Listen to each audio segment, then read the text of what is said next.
तो कक्षा 9 के प्यारे कप्तानों, हम आ चुके हैं आपकी प्रश्नावली 2.3 का चौथा प्रश्न लेकर। ठीक है, चौथे में कुछ 1, 2 और 3 और 4 सवाल दिए हुए हैं। ठीक है, इसको हम इसमें लिखा हुआ है गुणनखंड ज्ञात कीजिए। भैया गुणनखंड हमको ज्ञात करना है। गुणनखंड अब आपको कैसे ज्ञात करना है, इसमें आप एक सवाल कर लेंगे तो समझ लीजिए आप चारों सवाल कर लेंगे। ठीक है, एक सवाल करना सीखिए। कैसे करेंगे हम भैया, हल लिखेंगे। यहाँ पे क्या करना है, इसमें देखो 12 से 1 में गुणा करेंगे, 12 एकम 12, और यहाँ पे जो गुणा और करेंगे और उसका जोड़ो घटाना करेंगे तो इतना ही आना चाहिए। जोड़ने घटाने पर क्या होना चाहिए, बीच की संख्या आनी चाहिए जो दी हुई है।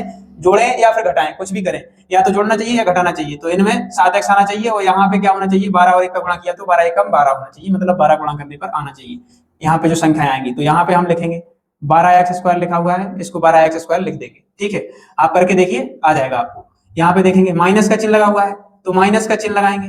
ठीक है, अब यहाँ पे क्या करना है, देखो यहाँ इसका ऐसा गुणनखंड करना है जो गुणा करने पर 12 एकम 12 हो जाए, मतलब 12 आना चाहिए। तो 4 3 12, देखो 4x और माइनस का 3x प्लस 1 लिख देंगे। क्यों लिखेंगे भैया, माइनस माइनस प्लस हो जाएगा, चिन्ह माइनस का आएगा, 4 और 3 जोड़ेंगे तो 7x ही हो जाएगा।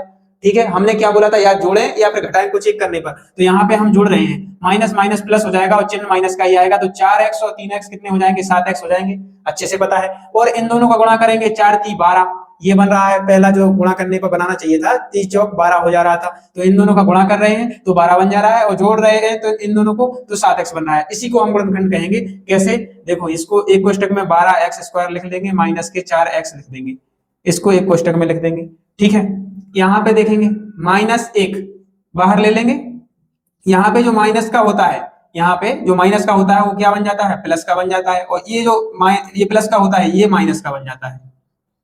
देखेंगे ये माइनस का बन जाता है यहाँ पे। अब यहाँ पे क्या है भैया, इन दोनों में से क्या बाहर ले सकते हैं कि इस तरीके का बन जाए। ठीक है, इन दोनों में से देखो 4x बाहर ले सकते हैं, इसमें 4x से भाग देंगे या कॉमन ले लेंगे 4x, तो यहाँ पे क्या बचेगा, 4 3 12, 3x बचेगा भैया। देखो 4 और 3 का गुणा करेंगे, 4 3 12 हो जाएगा, x का गुणा करेंगे तो x² तो इतना बन जाएगा इन दोनों का। और इनमें से देखो 4x इसमें से आ रहा है और 4x इसमें से बाहर आ रहा है, तो यहाँ पे क्या बचेगा, -1। देखिए यहाँ से हमने 4x कॉमन लिया, दोनों में जो कॉमन आता है वो यहाँ पे एक जैसा आ जाना चाहिए, तभी कॉमन आएगा जब दोनों में से आएगा, एक में से कॉमन नहीं ले सकते हम। यहाँ पे 4x कॉमन लिया इसमें से, तो यहाँ पे 3x बचा। क्यों, कि गुणा हो रहा है, 4 और 3 का गुणा हो रहा है, 4 3 12 x², तो यहाँ पे कितना हुआ 4x, और 4x इसमें था तो इसमें से निकल के आ गया 4x, तो यहाँ पे केवल 1 बचेगा। ठीक है, यहाँ पे जो -1 है इसको -1 लिख देंगे, और ये 3x -1 ऐसा लिख देंगे।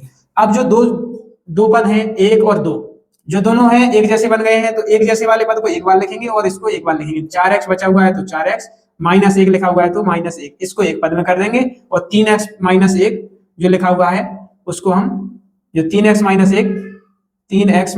एक पद में लिख लेंगे। ये हमारा गुणनखंड निकल के आ गया, ये हमारा उत्तर हो गया। ठीक है, दूसरा सवाल को इसी तरीके से हम हल करेंगे। हल लिखेंगे, बराबर लगाएंगे 2x² प्लस के 7x प्लस 3, यहाँ पे हम इसको गुणा करेंगे। देखो 3 दूनी 6 हो रहा है, 6 यहाँ पे जोड़ने घटाने पर क्या आना चाहिए, 7 आना चाहिए, गुणा करने पर 6 आना चाहिए। ठीक है, तो यहाँ पे 2x² प्लस 6x करेंगे और प्लस 1x और कर देंगे, तो क्या हो जाएगा, 6x और 1x जोड़ेंगे तो क्या हो जाएगा 7, और 6 एकम 6 और 3 दूनी 6 हो रहा था इसलिए। ठीक है, यहाँ पे देखेंगे इन दोनों को एक पद में लिख लेंगे, इन दोनों को एक कोष्टक में। ठीक है, 2x² प्लस 6x एक कोष्टक में कर लेंगे, प्लस का 1 आएगा और x प्लस 3 लिख देंगे इसमें।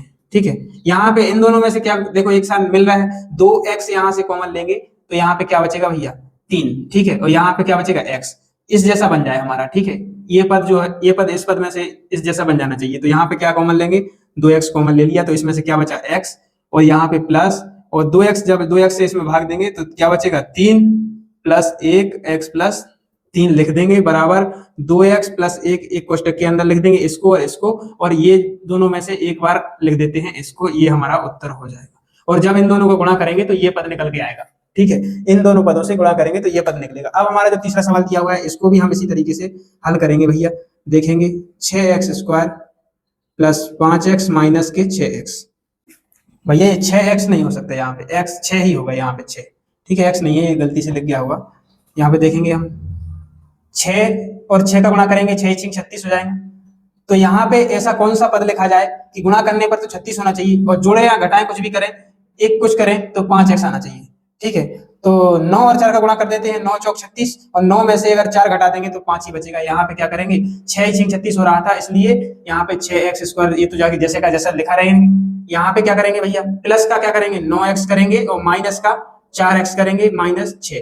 क्यों करेंगे प्लस का भैया, प्लस में 5 दिया हुआ है, 5x बड़ी संख्या जिस जो होगी तभी तो ये 5x बनेगा। इसमें से 9x में से 4x घट जाएगा तो 5x ही बचेगा। यदि हम माइनस का 9x कर देते तो माइनस के 5x बचने चाहिए थे। जिसकी संख्या बड़ी होती है उसी का चिन्ह यहाँ पे प्लस में दिया है, इसलिए हम प्लस की संख्या बड़ी मानेंगे। ठीक है, और यहाँ पे जब घटाएंगे इसको 9 में से 4 गए तो 5 ही बचेंगे। ठीक है, और गुणा करेंगे 9 चौक 36 हो जाएगा, क्योंकि 6 और 6 का गुणा कर रहे थे तो 36 बन रहे थे। ठीक है, यहाँ पे करेंगे 6x² प्लस 9x एक पद में ले लेंगे, यहाँ पे माइनस का 1 ले लेंगे जब यहाँ पे बाहर, तो यहाँ पे 4x और माइनस जब एक बाहर ले लिया तो यहाँ पे माइनस की जगह चिन्ह चेंज हो जाता है तो प्लस का हो जाएगा। ठीक है, इसमें से क्या कॉमन लेंगे भैया 3 यहाँ से कॉमन लेंगे। देखो 3x यहाँ से कॉमन लेंगे जब तो 3 दूनी 6x मतलब 3 दूनी 6 हो जाएगा, 2x बचेगा यहाँ पे, प्लस यहाँ पे क्या करेंगे 3 त्रिका 9, यहाँ पे 3 बचेगा।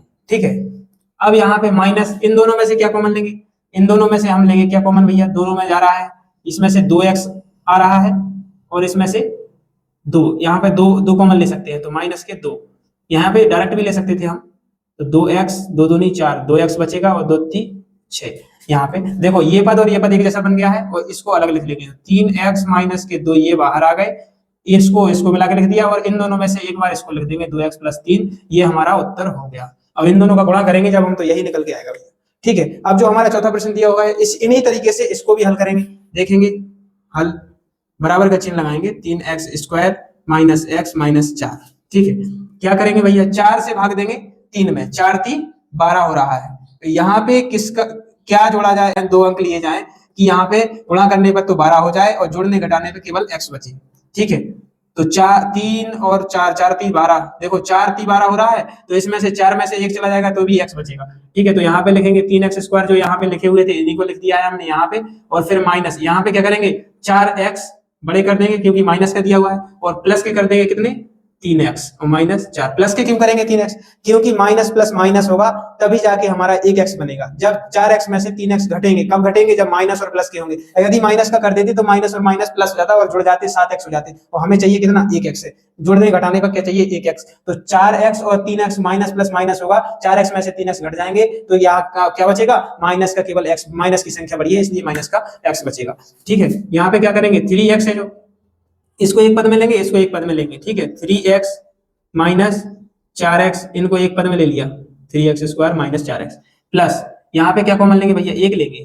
ठीक है, और 3x माइनस 4 इसको ले लेंगे। यहाँ पे क्या निकल के आ रहा है भैया, यहाँ पे केवल x कॉमन आ रहा है, देखो तो x बाहर लेंगे इनमें से, तो यहाँ पे x बाहर लिया तो 3x माइनस 4 बचा, इसमें से एक x निकल आया, इसमें से एक x निकल आया, प्लस का 1 और 3x माइनस 4, देखो ये पद और ये पद एक जैसा मिल गया तो इनको एक बार लिखेंगे और x प्लस 1 ये बचा हुआ है, कौन सा x ये और प्लस 1 ये। ठीक है, और 3x माइनस 4 ये हमारा इन दोनों में से एक बार लिख दिया, ये हमारा उत्तर हो गया। चौथे के जो हमारे इस चारों सवाल थे उनको हमने बड़े अच्छे तरीके से हल किया है, और जो समझ में नहीं आ रहा है उसको आप कमेंट बॉक्स में लिख दे, हम दोबारा समझाएंगे। और अगला जो 5वां प्रश्न दिया हुआ है उसको हम हल करते हैं।